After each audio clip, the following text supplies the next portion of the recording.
All right, so I want to tell you a story. Last semester, I set myself upon the path of a fool's errand. And this path was to start an indie publishing company at a very young age. And that went pretty poorly. Our first project, I had the help of those who are crazy enough and loyal enough in this world to come alongside me and give me a hand. I couldn't have done it without them, but our first project was not a success. It didn't fail, it simply wasn't a success. We created a wonderful interactive fiction that eventually we will be releasing out for free, at least the first couple chapters of it, but we never were able to go through with the Kickstarter of that project. We even had a professional book cover for it. So in this video, I want to go ahead and break down the methods and lessons that I've learned from that experience and coming away from that semester, and really everything I learned that has enabled me to be more productive, more proactive, and more able to make time for the things that matter to me. Because a big thing with that story I just told you, how I failed with that publishing company endeavor, it's still a publishing company, it's Crownling LLC. The problem is prioritization, how to make time for things. And I know that's something, if you're full-time education, if you got a 9 to 5 job, these are things that we all kind of struggle with, is prioritization of the tasks we're trying to accomplish and actually being able to fit them into our schedule. So this is a video on how to make time for anything, not everything, but anything. And it all comes down to prioritization. And these methods I'm going to teach you in this video will help you. So let's get right into it with our first stage, and that is tactical prioritization.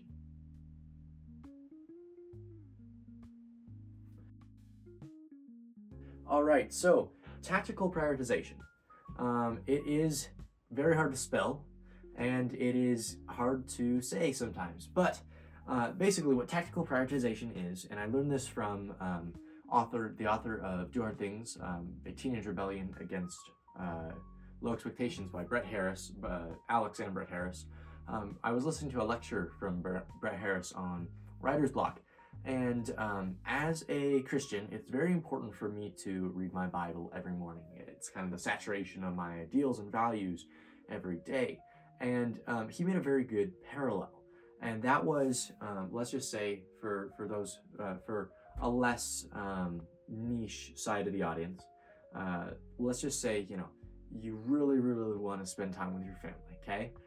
So the idea is, if you're getting up in the morning and you say, or at the end of the day, and you're saying, I simply don't have time for my family, while in the morning you got up and TikTok was a thing, or social media or something was a thing that was consuming your time, the free time before your 9 to 5, that is a point where you're seeing a lack of tactical prioritization, because really you're saying, I value this thing, the thing that's actually taking the time, more than I value this thing, the thing that you're lamenting not being able to do. And so as in the title of this video, I didn't say how to find time. Oftentimes we're not going to be able to find time in our schedules. Really, you have to be very proactive, and you have to be making time. So that is what tactical prioritization is, and that is really asking the questions of, one, what do I really need to be accomplishing? What do I want to be accomplishing? What are the things in my way that I can remove? What are the things that I am investing my time in that I really don't need to be investing my time in? And for me, a lot of people might say, this channel is something I shouldn't be investing my time in. I have it time blocked, and that is something we'll teach in this video for this day, like writing, video editing, or video filming, writing, video editing, writing, and then work, which is I work locally. And some people might say that, but for me it is really character building, and allows me to express accountability for my work, and it allows me to share these tips and tricks from failures that I've gone through.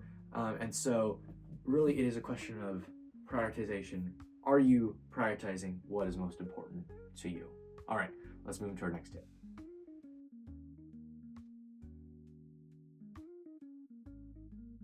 All right, there is a common misconception when it comes to productivity, and that is the idea of there being a one sole attribute of the productive entity, that really is accomplishing all of the work when it comes to productivity or any task that you're trying to achieve. And that is simply not true, I'm afraid. We tend to look at it from the lens of discipline. We must be more disciplined if we're going to achieve this thing. And sometimes, sure, that is absolutely valid, and I'm not saying that isn't. But there are also other times where we must look at the other parts of the equation, because everyone is not simply a disciplinary being. We have multiple different facets when we come to getting things done, and different sides of something of a lobby kind of that we have to satisfy. We have to, it's like everyone is a village, and we have to satisfy all of the court members or the chieftains of the village in order to achieve any goal sustainably without that village collapsing, aka you collapsing. So those different things are, you have discipline, which is one of the most classical that we've seen. You have passion, which is very important when it comes to creative work, but also paired importantly with discipline. And then we have creative energy, or just energy in general, and that isn't like I'm Zen.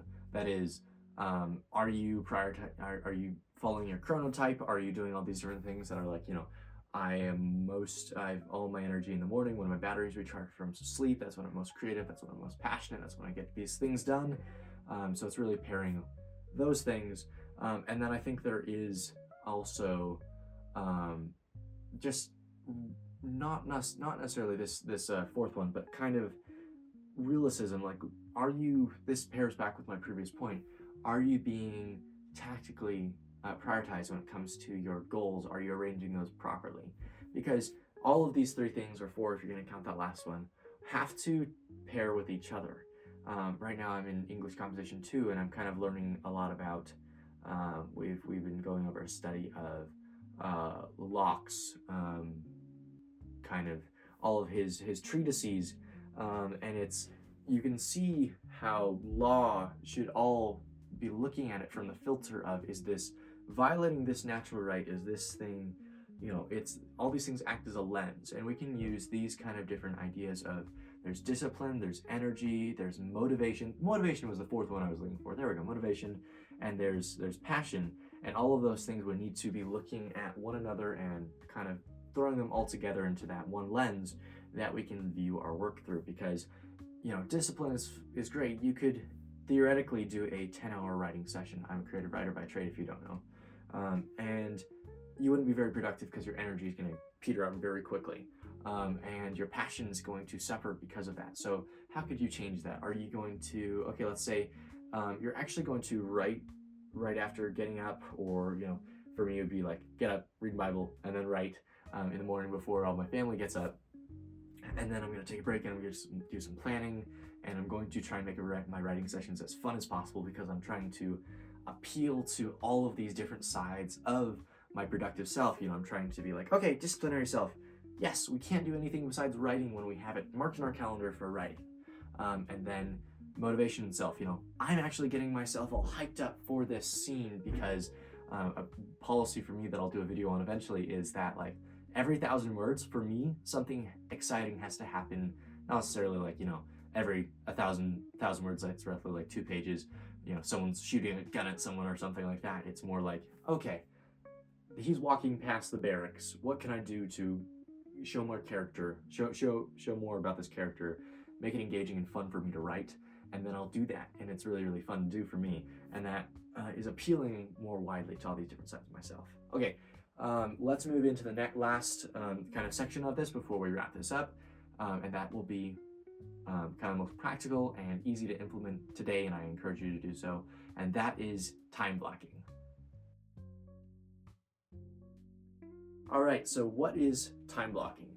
Time blocking is kind of the opposite in some regard to the more classical idea of to-do lists. To-do lists can be really, really encouraging and effective, but sometimes tasks aren't broken down to a point where it is actually encouraging to check them off, because it takes so long to achieve a task that we can actually check it off our list and receive that dopamine hit. And so time blocking is, rather than feeling motivated to do it, it is pairing with those different sides of things. It is pairing your discipline, motivation, all these different sides of yourself that we were talking about, and it is going ahead and taking those things, and you're going to literally just put in your calendar. I recommend using Google Calendar. That's what I use because most of my stuff is through Google. World domination.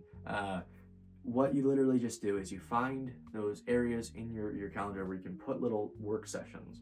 And oftentimes when you're putting in these things, you've got to actually practice being very present and focused when you're doing those work sessions. I recommend building a playlist with, I think it was 90 and 120 BPM or hertz rate.